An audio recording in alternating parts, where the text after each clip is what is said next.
C'est bon. Voilà, dans cette nouvelle causerie, je voudrais vous parler de cette nouvelle invention qui est l'astrocyclone.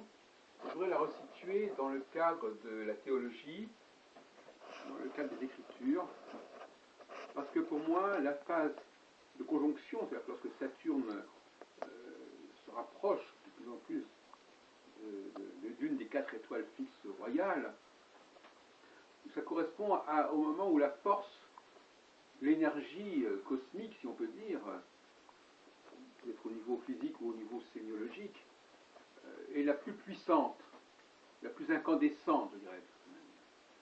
Et quand une énergie est extrêmement forte, il n'y a que très peu de gens qui peuvent la recevoir. Donc effectivement, c'est une période où seuls quelques élus peuvent capter cette énergie et le commun des mortels ne peut pas la capter parce qu'il serait brûlé en quelque sorte par cette énergie. En revanche, lorsque cette énergie décline, lorsqu'on a passé le cap de la conjonction et qu'on a commencé à s'éloigner sensiblement de cette conjonction, lorsque Saturne s'est éloigné de la conjonction, à ce moment-là, il y a un refroidissement de l'énergie, et à ce moment-là, cette énergie peut être transmise. C'est-à-dire que les gens, même qui ont une capacité de réception plus faible, vont pouvoir la véhiculer, la transmettre eux-mêmes.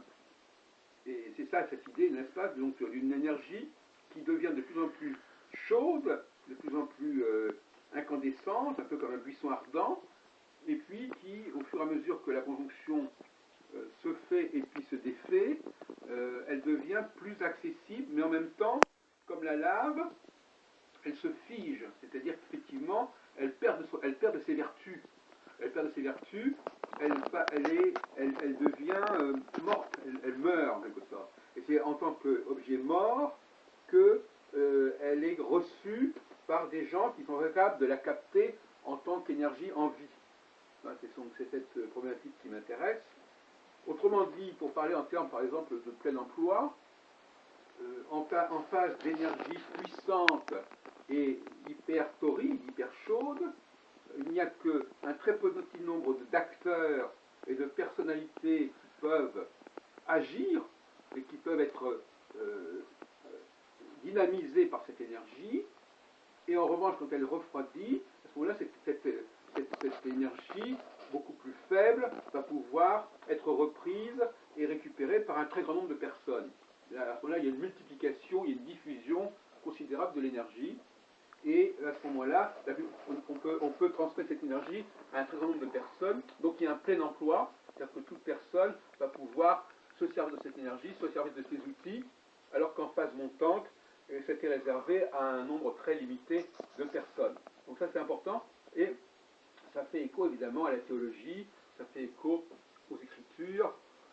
Et ça signifie, si on doit traduire autrement ce que je viens de dire, cela signifie qu'en phase montante, l'humanité tourne avec un très petit nombre de personnages qui ont une capacité de captation et de récupération d'énergie extrêmement incandescente, extrêmement puissante, une capacité remarquable de captation. Et donc à eux seuls, ces quelques personnages peuvent faire tourner en quelque sorte l'humanité, une sorte de polygamie globale. Et quand cette énergie se réfrigère, quand elle refroidit, à ce moment-là, elle va pouvoir être transmise, elle va pouvoir être communiquée autour, et tout le monde va pouvoir en profiter, et tout le monde va pouvoir se servir de ces outils. Donc c'est ça le processus que je voulais expliquer dans cette brève intervention.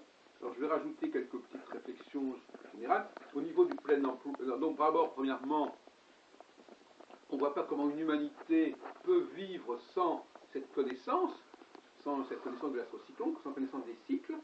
C'est absolument indispensable. Il faut savoir à quel moment le moment est venu de passer le flambeau, en quelque sorte, à quelques personnages charismatiques, particulièrement incandescents, si on peut dire, qui ont le feu en eux, et à quel moment, au contraire, il faut se préparer, avec le refroidissement qui va se produire, à diffuser, à répartir, à multiplier les objets, les outils, de façon à ce que chacun puisse s'en servir.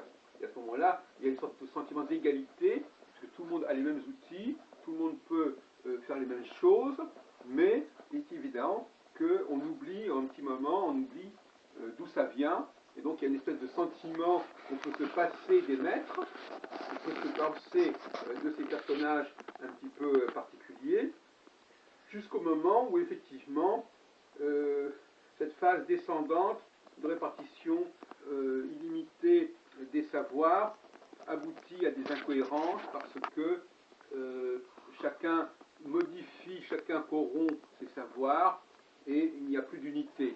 Donc pour retrouver l'unité, il faut revenir vers la source. Donc à un moment donné, quand c'est à la source, on a l'unité, et quand la source se diffuse en des ramifications infinies, comme un arbre qui se diffuse en des ramifications infinies au niveau de ses branches, de ses feuillages, eh bien à un moment donné, il va falloir réagir pour que tout ne parte pas dans tous les sens, pour qu'il n'y ait pas une dislocation des ensembles, qu'il n'y ait pas une compartimentation et un cloisonnement infini, et à ce moment-là, il est nécessaire de recentrer les choses et de réunifier. Voilà. J'arrête. Oui.